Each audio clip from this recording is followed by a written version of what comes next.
Hello दोस्तों। अब जो है इंटरव्यू का टाइम जो आने ही वाला है। ऐसा पूरा सुनने में मिल रहा है कि 15 अक्टूबर के पहले जो है मेंस का रिजल्ट आ जाएगा और फिर जो है आपको उसके कुछ ही दिनों के बाद जो है इंटरव्यू स्टार्ट हो जाएगा। तो वापस से टॉपिक्स को देखने का टाइम आ गया है, वापस से रिवीजन करने का समय आ गया है। कुछ चीज़ों का ध्यान रखना है। पहला, आपको बार बार कह रहे हैं ये मेंस का एग्ज़ाम नहीं है कि क्वेश्चन छूट गया तो मतलब नंबर कम हो जाएगा, ऐसा नहीं है। ठीक है, मान के चलिए 15 क्वेश्चन पूछा जा रहा है, हम 9 या 10 क्वेश्चन का ही आंसर कर रहे हैं, तो ये इंपॉर्टेंट है कि जो 9-10 क्वेश्चन का जवाब दिया जा रहा है वो कितने अच्छे तरीके से दे रहे हैं। एग्जाम्पल के तौर पर आपसे पूछा गया कि बताइए directive principle of state policy, यानी कि राज्य के नीति निर्धारक सिद्धांत क्या होते हैं, और आप कहने लगे सर ये मौलिक अधिकार से नीचे आता है, सर ये नॉन जस्टिसाइबल है। पहले जो है मेन पॉइंट बताइए ना कि सर भारत एक कल्याणकारी राज्य है और देश के आर्थिक और सामाजिक विकास के लिए सरकार कुछ कदम उठाती है डीपीएसपी के अंतर्गत, और ये देश को चलाने के लिए फंडामेंटल है। ठीक है, तो जो मेन पॉइंट्स है वो पहले रखना है आपको। और दूसरा, आपको बता दिए कि जब क्वेश्चन का जवाब नहीं आए तो हम लोग नॉर्मली क्या सोचते हैं कि अगर हमको 20 क्वेश्चन पूछेगा तो हमको 20 में से 20 जवाब देना है, और अगर हम 14 या 15 ही जवाब देंगे तो मेरा इंटरव्यू में ख़राब नंबर आएगा। यहाँ वो बात नहीं है। 14 या 15 का ही जवाब दिए, लेकिन आई कांटेक्ट लेके एक्सप्रेशन बढ़िया है, अच्छे से चीज़ों को बताएं, प्लस जो 5-6 क्वेश्चन नहीं आया उसका सिकन अपने चेहरे पे नहीं आने दिए, वो ज़्यादा इम्पॉर्टेंट है। ठीक है, दूसरा, इससे थोड़ा कम इम्पैक्ट पड़ेगा कि अगर आप ये जवाब नहीं दे पाए कि बताइए चागोज आइलैंड काफ़ी न्यूज़ में था, किस देश ने किसको हैंड ओवर कर दिया। ठीक है, बहुत न्यूज़ में चल रहा है।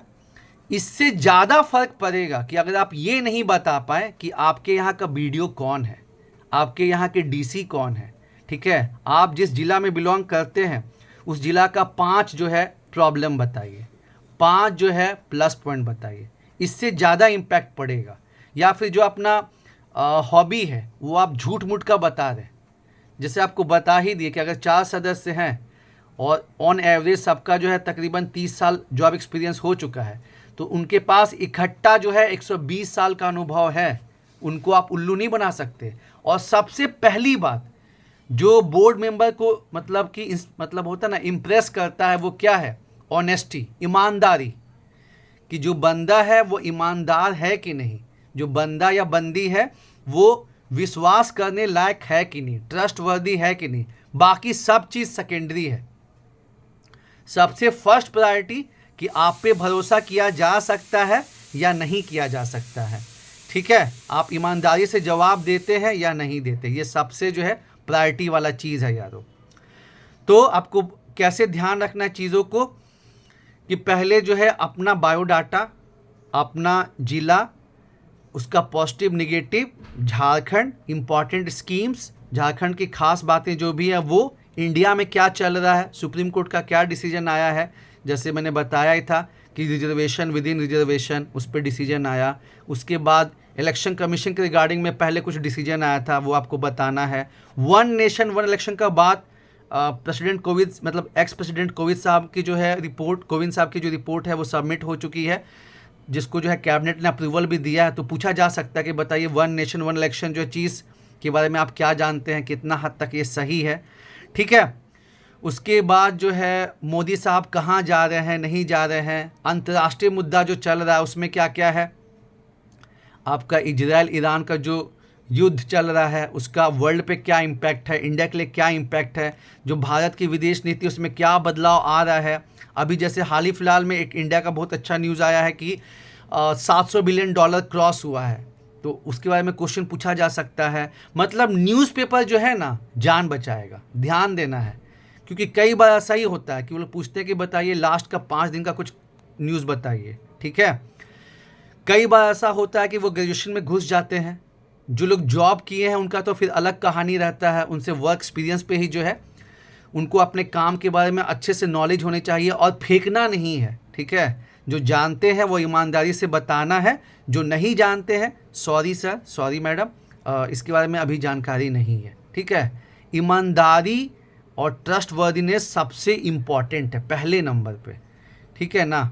ये सबसे पहला चीज़ है। हवा बहुत सारा बना हुआ रहता है कि नहीं भाई सारा क्वेश्चन का ही जवाब देना है, एकदम ऐसे वैसे, वैसा कुछ नहीं है।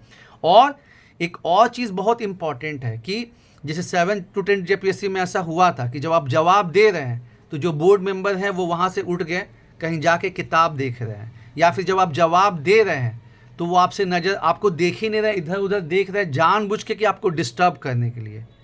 तो ये माइंड में अगर पहले से रहेगा ना कि ऐसा हो सकता है, तो वहाँ पे डिस्टर्बेंस कम होगा, क्योंकि ये बट एंड नेचुरल है कि हम जवाब दे रहे हैं, कोई मेरे क्वेश्चन मतलब कोई मेरे आंसर को नहीं सुन रहा है, दिक्कत का बात है, ठीक है, बहुत दिक्कत का बात है। तो ये सब चीज़ों को ध्यान में रखना है दोस्तों। और अब रिवीजन करना ज़रूरी है। अब तो पहले से प्रिपेयर करें ही बहुत सारी चीज़ों को, और साथ ही साथ न्यूज़पेपर जो अभी की घटनाएं चल रही हैं, कई बार बोले ना आपको कि पूरा करंट अफेयर्स पे ही जो है, क्योंकि बहुत अनप्रिडिक्टेबल है जो इंटरव्यू है। कई बार जो है आपसे ग्रेजुएशन का कुछ भी क्वेश्चन नहीं पूछा जाएगा, कई बार जो है 6-7 क्वेश्चन पूछ दिया जाएगा। जिनका वर्क एक्सपीरियंस उनको बता ही दिए, आप जो भी काम कर रहे हैं, अगर आप बैंक में हैं तो आप किस बैंक में हैं, उसके बाद क्या अभी इकोनॉमिक में प्रॉब्लम चल रहा है उसको आपको देखना है। अगर आप एसएससी में किसी डिपार्टमेंट में हैं तो अपने डिपार्टमेंट के बारे में आपको पूरा जानकारी होना चाहिए, ठीक है। तो ये बहुत ज़रूरी है। कॉलेज में अगर आप जॉब में नहीं हैं, कॉलेज में हैं, आपका कॉलेज कब कब बना था, कौन प्रिंसिपल हैं। साथ ही साथ जो जेपीएससी का इंटरव्यू होता है ये थोड़ा फैक्चुअल होता है, ठीक है। रिम्स कब बना, मतलब इम्पॉर्टेंट संस्थान पे भी क्वेश्चन होता है। सीएनटी एसपीटी बेसिक जानना ज़रूरी है। सीएनटी कब पास हुआ, कितना उसमें जो होता है ना सेक्शन है, धारा कितना है, एसपीटी कब पास हुआ, कितना धारा है, ठीक है। बेसिक बेसिक चीज़ जो है मतलब जानना समझना है। और मैंने एक प्लेलिस्ट भी बनाया हुआ है, 11 to 13 जेपीएससी के लिए भी है, और इसके पहले 7 to 10 जेपीएससी का भी जो है प्लेलिस्ट में आप जाइएगा तो आपको दोनों मिल जाएगा। 11 to 13 जेपीएससी में 6 वीडियो है, उसी तरह 4-5 वीडियो जो है आपको 7 to 10 जेपीएससी का भी आपको मिल जाएगा। तो वहाँ से आपको काफ़ी बेनिफिट मिलेगा। साथ ही साथ 6 जेपीएससी के समय का भी आपको जो है प्लेलिस्ट मिल जाएगा। तो वहाँ से आपको ना बहुत सारा क्वेश्चन का आइडिया लगेगा कि कहाँ कहाँ कैसा होता है। और अल्टीमेटली वही बताएं कि केवल पीएचडी का नॉलेज जो है रखने से काम नहीं चलेगा, उसको जो है प्रॉपर तरीके से थोड़ा बढ़िया से क्वेश्चन पूछा जाएगा। आता भी है ना तो जैसा सीनियर्स कहते हैं, एक्सपर्ट्स कहते हैं कि हड़बड़ा के जवाब नहीं देना है। नॉर्मली क्या होता है कि क्वेश्चन हम लोग सुने और हम लोग जाने इसका जवाब तो हमको आता है, तो हम तुरंत जो है उस पर उछल जाते हैं, वो नहीं करना है, ठीक है। ये हम लोग को अपने आप को थोड़ा रोकना है। क्वेश्चन सुने, 30 सेकंड का पॉज लिए, तब जवाब देना है, तब सही रहता है। थोड़ा सोचना है तब जाके बोलना, भले वो हमको जो है आंसर आता क्यों ना हो। और हवा नहीं बनाना, सबसे इम्पॉर्टेंट वो बात है, क्योंकि अगर हवा बनेगा तब तो फिर बहुत दिक्कत है यार। क्योंकि आप जानते हैं कि जब पैनिक करते हैं तो फिर 2+2 4 भी नहीं बोल पाते हैं। तो इसीलिए पैनिक नहीं करना है। ऑलरेडी इंटरव्यू में पहुंच रहे हैं तो बोर्ड को पता है कि बंदा या बंदी जो है इंटेलिजेंट है, ठीक है, तब जो है इंटरव्यू देने आया है, तो वो नॉलेज टेस्ट कर चुके हैं। अब यहाँ पे एटीट्यूड कैसा है, प्रेजेंटेशन कैसा है, ठीक है, ईगो वाला तो नहीं है, घबराता तो नहीं है, ये सब चीज़ों पे फोकस करा जाएगा। तो चलिए यारो, ऑल द बेस्ट, मेहनत होगी, जीत होगी।